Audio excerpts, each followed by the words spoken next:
5 o'clock? Yes, somewhere. yes. 5 o'clock somewhere. Yep. 5:01, and we'd like to start, and we'd like to welcome everyone who's on the call. We thank you for joining Global Perspective Institutes. This is our virtual programming, and our moderator this evening is Stan Miller, who is a global citizen who wears many hats. The father, he's a grandfather, he's a retired military and corporate leader, community servant who continues to serve our country on significant federal contracts, most recently in Hawaii and Alaska, as well as an avid Appalachian Trail hiker, and added in December the Antarctica. Most endearing to Global Ties Alabama was his leadership as our board chair, his continued citizen diplomacy, and his alias as a certified Santa Claus who brings smiles to children all over the world, as well as Alabama's exchange delegations when he meets with them. He actually met with the 2019 Hit No More delegation, and they all took individual photos with him so that they could show their family they had been with Santa Claus in Alabama. Imagine. So Stan, I'd like to turn it over to you. And again, welcome to each of you for joining us this evening. Well, thank you very much, Jackie, for that great intro. And we truly were in Huntsville, Alabama for those photos. It was not the North Pole. We're happy today to have two distinguished speakers, and also Ann Grimes. Ann serves with the ECA, the Educational and Cultural Affairs Bureau of the United States State Department, and her leadership position is that with the International Visitors Leadership Program. And we're also joined by Olga Osadeh, who lives here in Huntsville, married to David Smith, and very active in the international arena, serves not only with Global Ties Alabama, but also serves in a translation capacity to many visitors that need that type of support. And we also have Ricardo Vanella from Argentina. And just prior to commencing our broadcast today, Richard and I were talking about his beautiful city of Buenos Aires in Argentina, where I was in January. So with that, Ann, would you like to make some commentary? Sure. Thank you, Stan. Hi, everyone. Thank you for inviting me to be here tonight.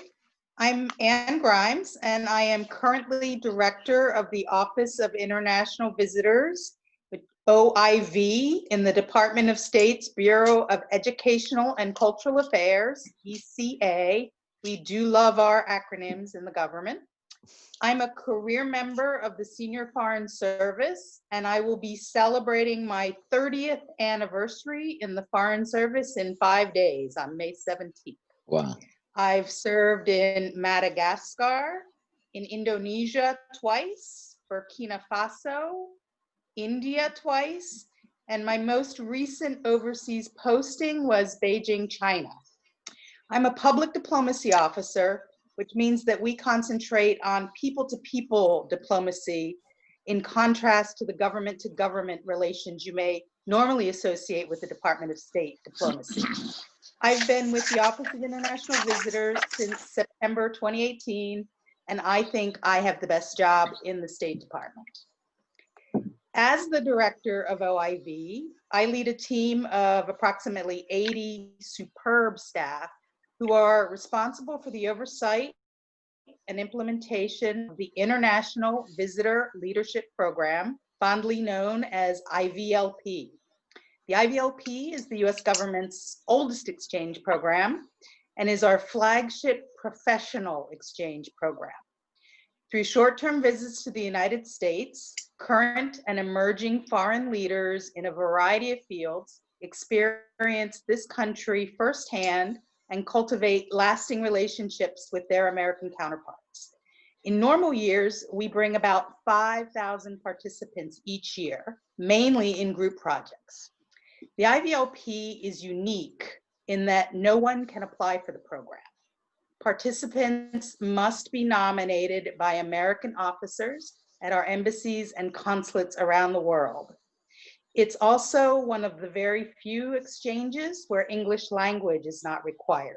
We provide interpretation for those who do not speak English.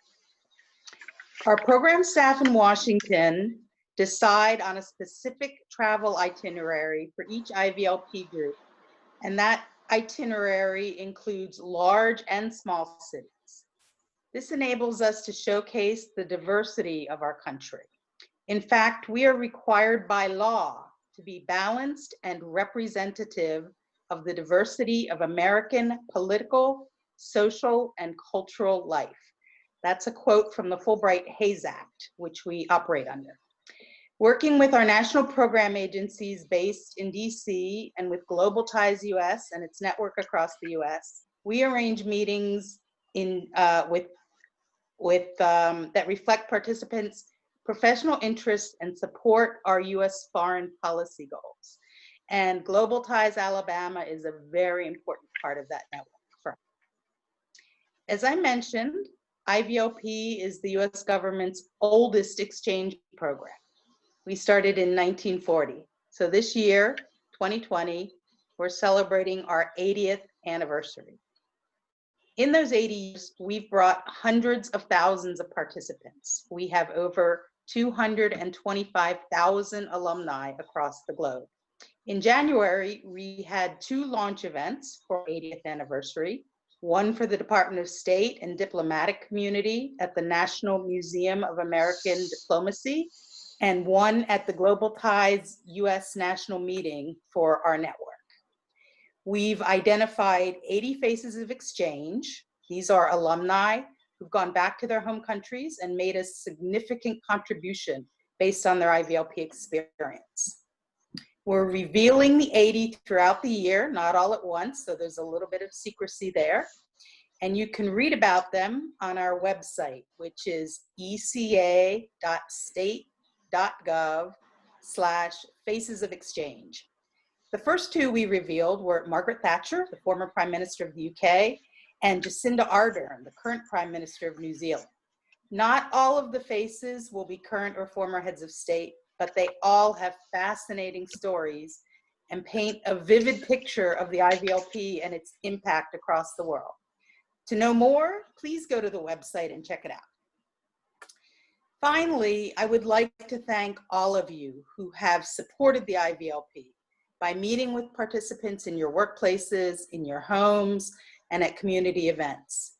You are citizen diplomats. You play a key part in public diplomacy, and the IVLP could not exist without you.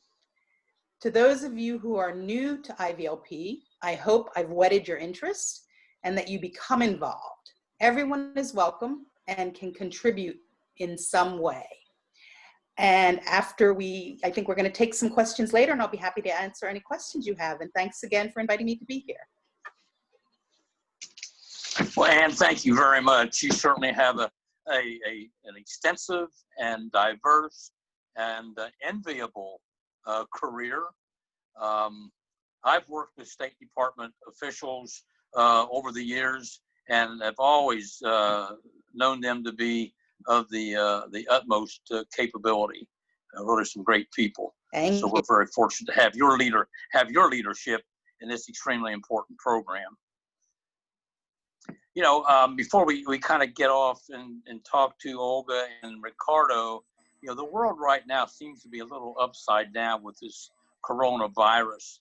And I think we all should really give our thanks to those special people in the medical community, first responders, and those who are doing the research to get a handle on this virus. So to all those folks, any of you who might be serving in those capacities or supporting a resolution to the virus issue, we say a big thank you from Global Ties, and I'm sure from all of us together. With that, deferring to Olga, who has been very active in international activities, is from Moldova, and she was in the International Visitors Leadership Program about 19 years ago, I believe, around 2001. So Olga, would you like to give us a little insight as to your experience with IVLP going back to that time and anything more recently? Yes, I would like to salute, first of all, everyone who is participating at the webinar tonight. And I would like to thank Global Ties Alabama for giving me a chance to give my feedback about my participation in the IVLP program almost 20 years ago. Every delegate who's returning home after a visit usually is invited to the embassy to give the feedback and to tell everything about the program. And I was one of them who went back after a month of returning from the program to the embassy. And at that point, I should say it was very difficult to share everything I learned in the United States and to understand the extent of impact the program had. Because the first feelings you are coming back with to the country are emotional. So you meet American people, you learn about things you did not imagine exist. You learn professional facts you're bringing back to the country. And then it takes a longer period of time to digest all the information you receive, to find a way to implement things you learned. And right now, after almost 20 years after the program, after completion of the program, I have a chance to look differently at the impact of the program and see the big pluses that program actually brought for my professional life and my personal life. In 2001, I collaborated a lot with the military unit at the Ministry of Defense of the Republic of Moldova. Basically, American military who came to the Republic of Moldova to help reorganize the national army after the collapse of the Soviet Union. And outside of their daily work, I learned that American military do a lot of volunteering activities. They're bringing doctors into the country. They are bringing vaccines into the country. They are rebuilding orphanages and health facilities. And at that time, being a press officer, the director of the media office of the Ministry of Health, I facilitated that unit to connect with the Department of Health of Moldova. And every single time they brought doctors or medical assistance to Moldova, I help with the press releases to announce the people in the country so they can benefit of the help. So this is why I was recommended by that unit to the Embassy of the United States in Moldova. And at the embassy, so they requested the submission of my application, and the decision was approved. I was scheduled to come to the United States. At that time, program was called differently. So it was before it changed the name in 2004. I came to the United States for 3 weeks. I was in Washington, D.C. I was in Baltimore, and I was in Atlanta, Georgia. So working as a spokesperson for Ministry for Department of Health, my interest was in how the press offices and public relations are organized at the medical facilities and for the health department. So I visited health department in DC. I visited Johns Hopkins University in Baltimore and CDC in Atlanta. Additionally to those big institutions, I visited a lot of small medical institutions at different levels. And experience I brought to Moldova, from my point of view, was very important. Because after during the Soviet times, we do not have the concept of public relations. And being approved the position of director of the press office of the Department of Health of Moldova, I was asked many times by my director what I'm going to do, work because no one had an idea what does it mean to run a press office. During the Soviet time, we didn't have a concept of the public communication, of the connections, media connections of the public institutions. So, and in the country, we did not have too much experience in the field. So I had to read my books. I brought back to Moldova from being a student at the BBC school in Romania. And in the evening, I was reading my books, and in the morning, I was trying to organize a press office for the chief of the health department of Moldova. So at that time, I knew that the United States has a tremendous experience in the field. It's a mother of public relations, and I was thrilled learning that I'll go to the United States and I'll be able to meet the first people and learn as much as I can about how you organize, how you run a communication, being representing public institutions. So the impact of the program was big. I was overwhelmed with all the meetings and all the information I received. I had a number of aha moments being here. I had a few new things I never hear or never met before. And also I have been a couple of times in outside of my comfort zone being here. So all those experiences were very beneficial for me. And returning to the country, over the years, I was able to bring experience to Department of Health. I was able to bring new knowledge for my students at the university, as I was teaching at that time at the Department of Journalism and PR at the State University of Moldova. And also all the information and printed materials I was able to read and use for my PhD dissertation, trying to build a mechanism for health communication in the country. So I had the chance today to go through my old pictures and my business card I still keep from those times. And I had a lot of pleasant memories about the trip to the United States. Thank you very much, Olga. When Anne was speaking, she spoke about the State Department as a government-to-government, those type relationships, but IVLP certainly is more people-to-people. In today's age, with Facebook and things, do you still maintain some of your relationships with the folks that you had met 19 years ago when you first came into the program? At that time, the program was organized a little different. I traveled by myself independently. It was not a group of leaders from different countries. So I was 3 weeks by myself visiting a situation, well, by myself, just one delegate in the group. And I had a liaison who was traveling with me and organizing meetings for me. At that time, we did not have hospitality dinners, so I did not get to meet American families. Majority of my meetings, they were professional meetings.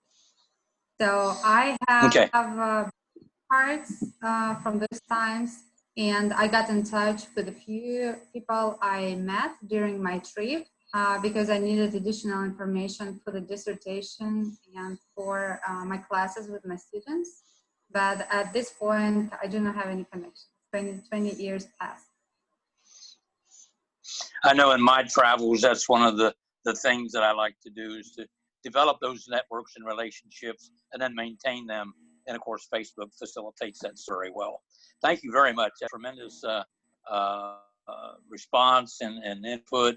And we're glad that you are still connected in a very vital way to IVLP. And we appreciate you very much, your participation in today's seminar. I'll turn it now over to Ricardo for a similar commentary based on his experience and background in IVLP.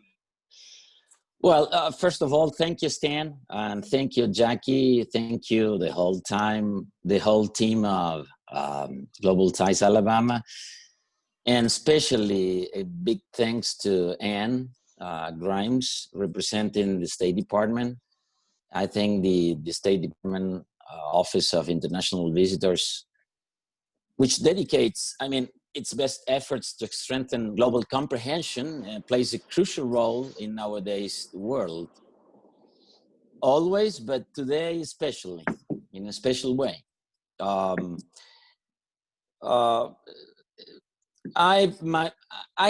did 2 IVLP in the lack of one. I was in February 2010 was my first one, and in my background is the first picture I took during that trip.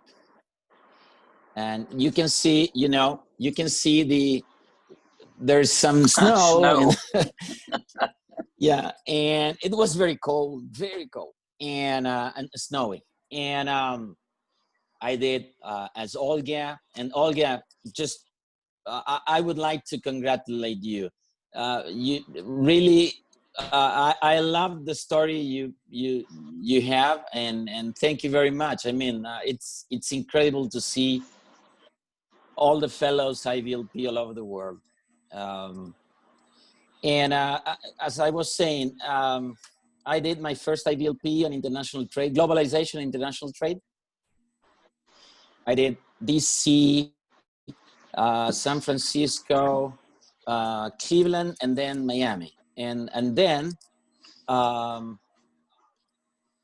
I got to confirm that the US is a land of opportunities, because either they broke their database, or they gave me another opportunity. Perhaps the first IVLP I wasn't that good, so they invited me again. And in September, yeah, you never know. In September, I came to DC, San Francisco, Chicago, and then Miami, which was, I mean, the second gift of the trip. No, I was to Corpus Christi.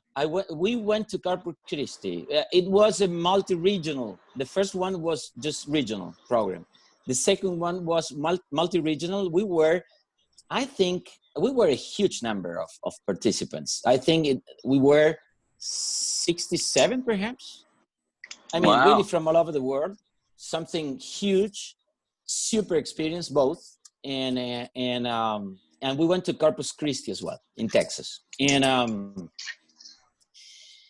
I have something I want to show to you. This is, I'm using it. I'm wearing it today. I don't know if you can see it. This is my credential. And I kept it here. Just let me tell you that I fell in love with IVLP. And I'm not exaggerating. I fell in love. This is a big, an important, super important part of my life, who first of all impacted me, but also my wife, my kids. By the way, they are, both of them, my sons are living, one in Chicago and the other one in Washington, DC. He graduated from Georgetown University, from Master in Security Studies at Georgetown University last week, without commencement day, of course, thanks to coronavirus. But, and it changed, I mean, the life of my family in the broadest sense. And then my city, and we have we had an impact on the country. I have been instrumental in organizing the alumni organization here in Argentina, then other countries of Western Hemisphere, then the regional organization who gathers, I mean, all the organizations in Western Hemisphere, then some others in Europe, in Asia, in Africa. And I became very active because I think that, I mean, look at this, the current pandemic, I mean, and its multidimensional consequences have made it clearer than ever. I mean, it's all about making a better or a worse world. And today humanity's own viability perhaps is at stake, and the chances will be quite low without achieving a universal and sustainable basic understanding. So more than ever, exchange programs are enhancing these person-to-person connections, as Anne said at the beginning of this conversation. Well, that's crucial. I tried to do a lot of things during these years. I think I made some of them. Till, for example, now I brought the telemedicine system used at the White House. And I mean, the White House is the most important customer of that system. It's a US system made in Arizona. And I brought it here, and I was instrumental to do a joint venture between an Argentine company and US company. And we are helping people here with the telemedicine system because they don't got the damn coronavirus. And I mean, it's huge, but that's one of the things. I mean, the impact, it's huge, really. For example, I mean, we gather a lot of people here during I mean, from our alumni organization, showing the parallels and the joint points we have with the US. Many, I mean, a lot of events, a lot of things, really a lot of things. And the gifts I received from the US didn't stop at inviting me as an IVLP twice. Then they invited me to be part of the then National Council for International Visitors, now Global Ties US. And I became a member of the board. Can you imagine that? That was a huge experience. And I had first as a colleague of the board, a fellow board member, Jackie Scheib, and then I had her as a chairwoman of Global Ties. So it was really, believe me, as a school for me. Huge experience again. And then I was invited again to other programs from other institutions in the US. So I am involved now in Cultural Vistas Alumni Council, thanks to IVLP again.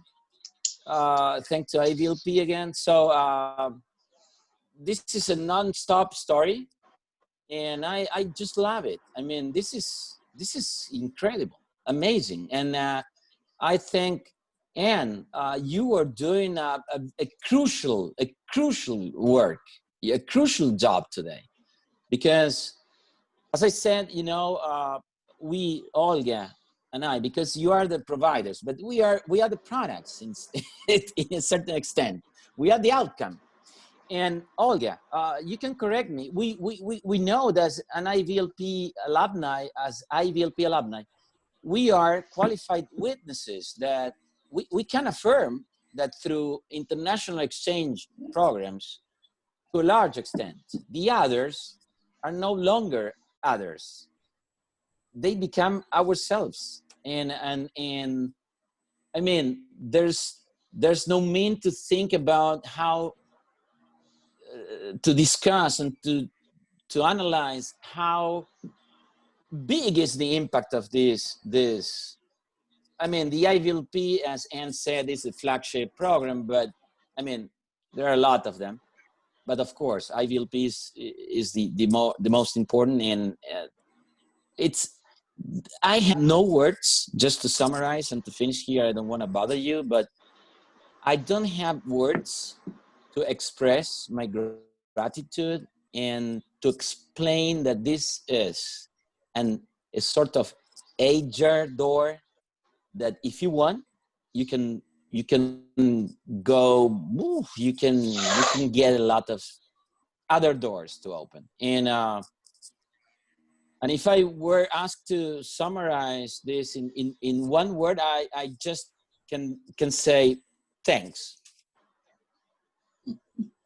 Well, we thank you, Ricardo. That's a tremendous testimony to the value of IVLP, of the international exchanges between the people of different countries, and your current continuing and current involvement with IVLP, not only as an alum but as a current leader in your country. I find it amazing that you are so involved with the telemedicine system, and of course it's so vital now because of the virus that we all understand, what must be done to ward off infection, the preventative measures, and I'm sure that would be part of your program. But I don't think it was a situation or a case where you didn't do well your first time. I think quite the contrary. It was because you had so much to offer. We wanted to bring you back to the United States and gain from you as much as you feel you gained from IVLP here. I think it was that situation, not as you described. And I think probably thank you so Ann much. And Jackie thank you. And Olga would agree with that because of your background and what you've done and the impact, as you pointed out, it's had on not only you but on your family. How that's been exposed to your children and your family and others that you've come in contact with. Well, thank you. That was a great testimony. I'm not sure exactly how the audience can present questions, but we would encourage that either through write-in or if they can dial up and present a question. One of the things that I was, yes. Dan, if anyone wants to enter a question into the chat box, they can certainly do that and we'll retrieve them. Okay. And share them with you. So we encourage you, the audience, if there is a question, please present that. We've got about 14, 15 minutes left, and I have a couple of questions that I had. This program's been in existence since 1940, 80 years. It's produced, it hosts thousands of international visitors annually. As Ann pointed out, over 225,000 in total in the 80 plus years.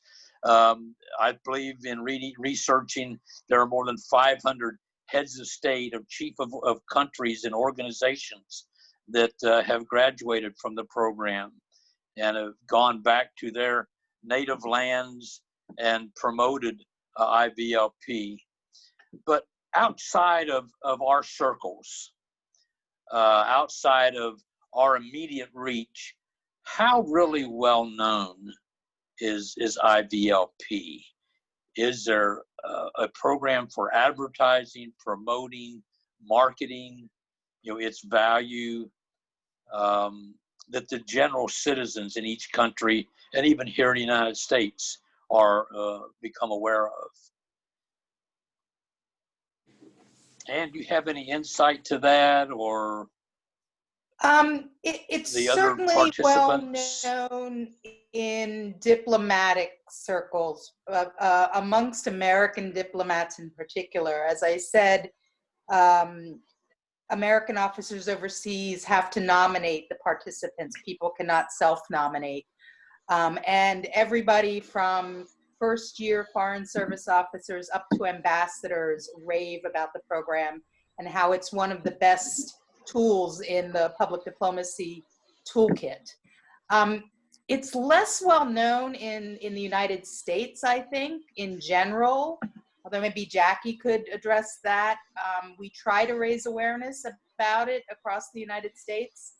And someone said this to me recently at the New Orleans CBM when I visited them. They said, I don't understand how this program isn't better known. And we do try to raise the profile. There are articles about it on a regular basis. But I would say among Americans, except for this circle of those of us who are the citizen diplomats who actually work on the program directly, it's not as well known as we would like it to be. So I would ask all of you out there listening to this webinar to please spread the word. We need a IVLP Mickey Mouse, Ronald McDonald, Santa Claus symbol, something like that. to give it that level of recognition that we know and appreciate. But it's, yeah, if I went out and took a poll of the John Q. Citizen, they're probably not too familiar with it. It's a great program. And yes, Stan, go ahead. let me just share, especially given what Ann shared. And what's very interesting is that our citizen diplomats are really the best advertisers, and the stories that citizen diplomats who spend time when the visitors come to the US, those continued relationships. And I look at Stan and I know that we had one visitor, a young man in one of our programs, and Stan has left the country, the US, and has visited with him in a couple of other countries. And we have so many of our citizen diplomats, when we see them, they don't even realize that they have these stories that they don't bring back to us. It's only when we reach out to them and they said, oh, you know that person I hosted? I've been talking to them. I've been helping them. I visited them.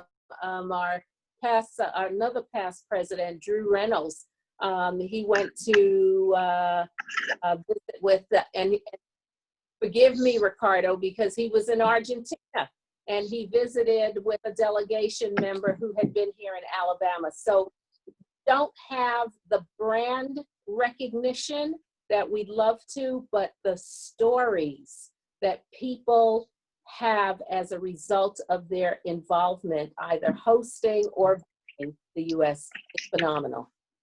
Exactly.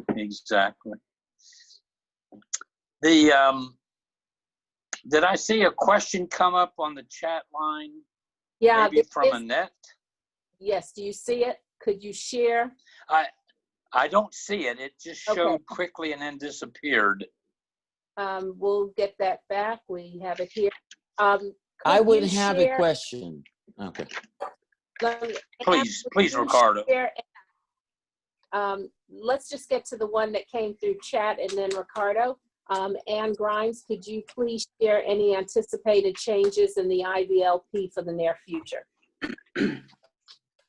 Well, clearly because of the situation we're in with COVID-19, the program is on a pause right now. We're not bringing foreign participants to the United States. So we are looking at various options to try and fill the gap until such time as it is safe for all involved to have in-person contact again.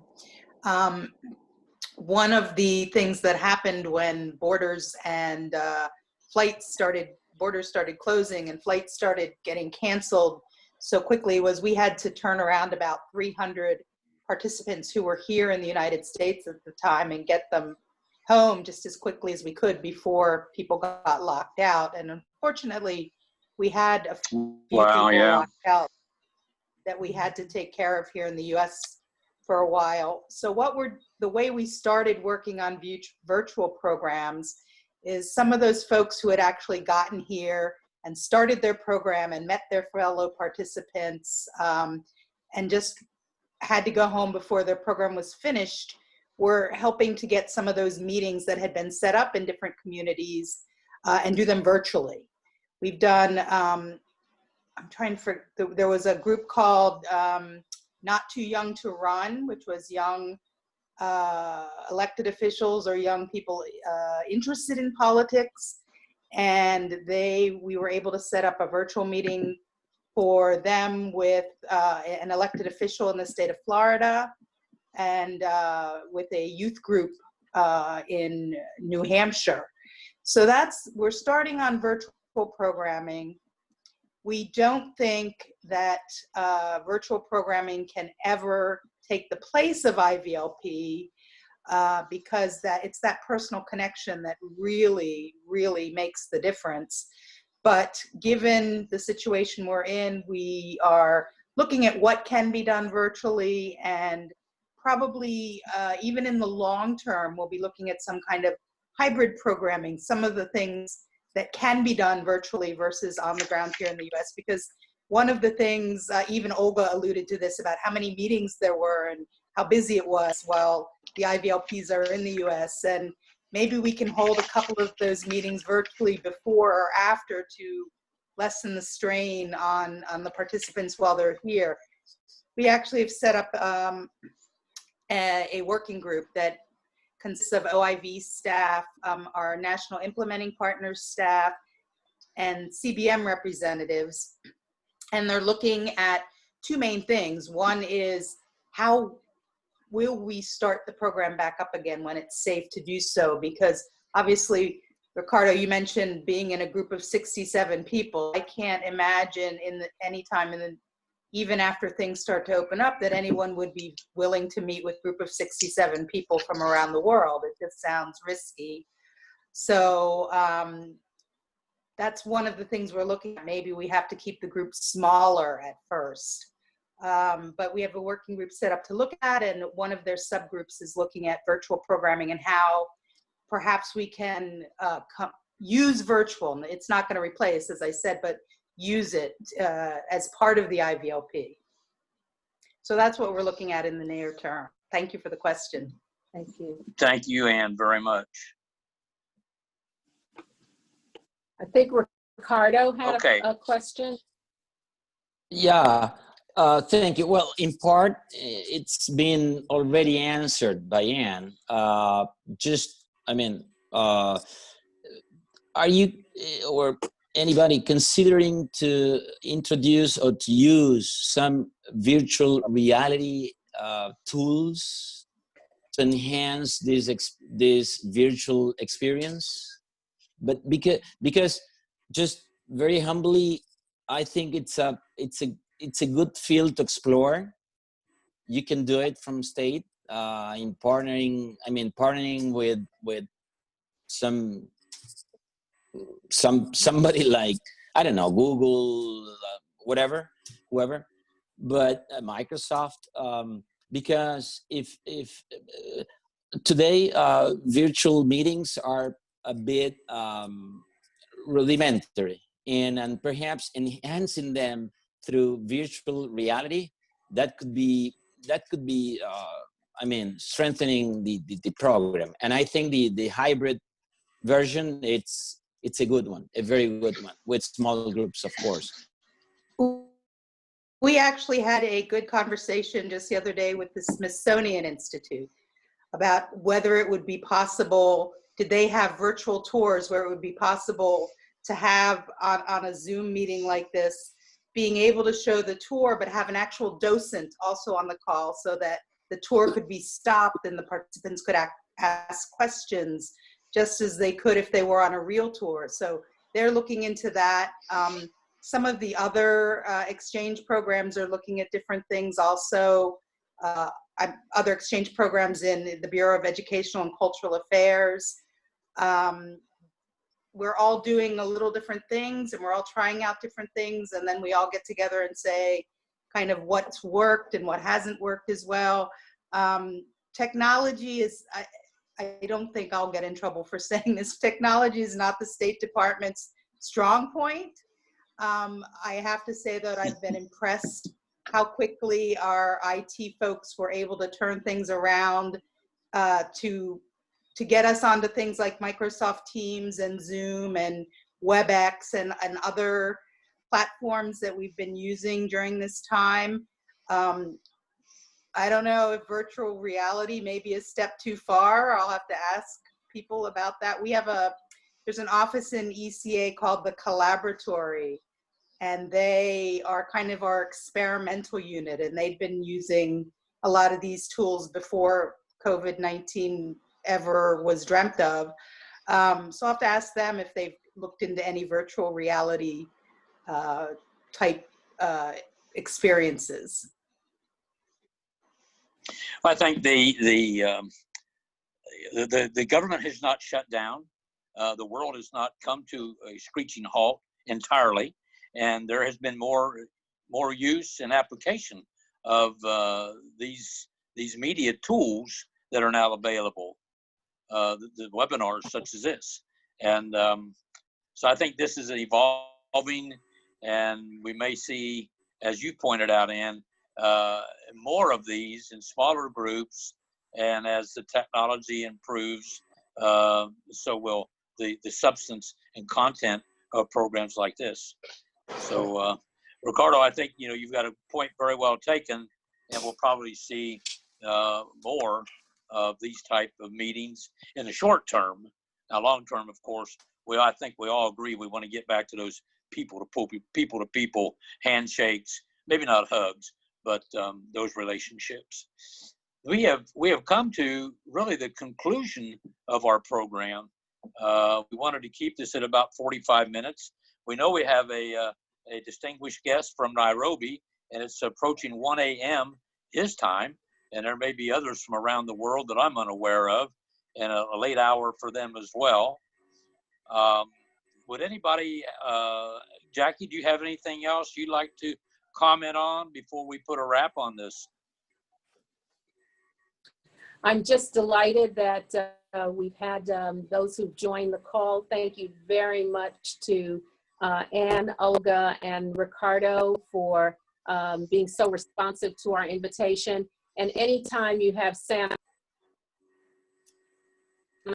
all that we're able to accomplish. So thanks to all of you for joining. And if there's any comments that you'd like to send us post this webinar, please feel free. We have our next webinar, Living and Working Globally, next Tuesday. And we have a host of webinars that will be coming up, including those featuring some of our host families. And we're just excited about the conversations and look forward to continuous improvement as we move forward. Have a wonderful evening, and please stay safe. We are thankful to be alone together. Thank you. Thank you. Everyone be healthy. Thank you. Thank you. Au revoir. Thank you very much. Adios. Pleasure.